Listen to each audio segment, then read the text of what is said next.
ભરૂચ શક્તિનાથ નજીક આવેલ લુહાર સુથાર જ્ઞાતિ હોલ ખાતે Akhil Bharatiya mid day meal કર્મચારી મહાસંઘના પ્રથમ રાષ્ટ્રીય અધ્યક્ષ રાજેન્દ્રસિંહ બી ચુડાસમાની વિશિષ્ટ ઉપસ્થિતિમાં સન્માન કાર્યક્રમ તેમજ રાષ્ટ્રીય આંદોલનની જાહેરાતનું આયોજન કરવામાં આવ્યું હતું.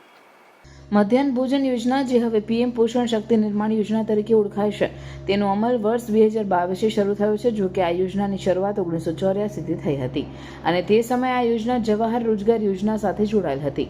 આ યોજનામાં રસોઈયા, મદદનીશ અને સંચાલકો મળીને માત્ર ગુજરાત રાજ્યમાં 96,000 કરતાં વધુ અને દેશભરમાં 25 લાખ કર્મચારીઓ કાર્યરત છે. આ તમામ કર્મચારીઓ શ્રમ અને રોજગાર વિભાગના અસંગઠિત શ્રમિકોની યાદીમાં સમાવિષ્ટ છે, છતાં તેમને માત્ર 2500 થી 45 સુધીનું માનદ વેતન મળે છે. આ નવા પીએમ પોષણ શક્તિ નિર્માણ યોજના હેઠળ આવા શ્રમિકો માટે કોઈ સકારાત્મક પગલાં ન લેવાતા તેના વિરોધ રૂપે આગામી 2 જુલાઈ 2025ના રોજ સમગ્ર દેશમાં જિલ્લાના કલેક્ટર કચેરી સામે એક દિવસીય ધરણા, રેલી અને આવેદનપત્ર કાર્યક્રમ યોજાશે. દરેક જિલ્લા કલેક્ટરને દેશના વડાપ્રધાનને સંબોધિત આવેદનપત્ર મોકલાશે.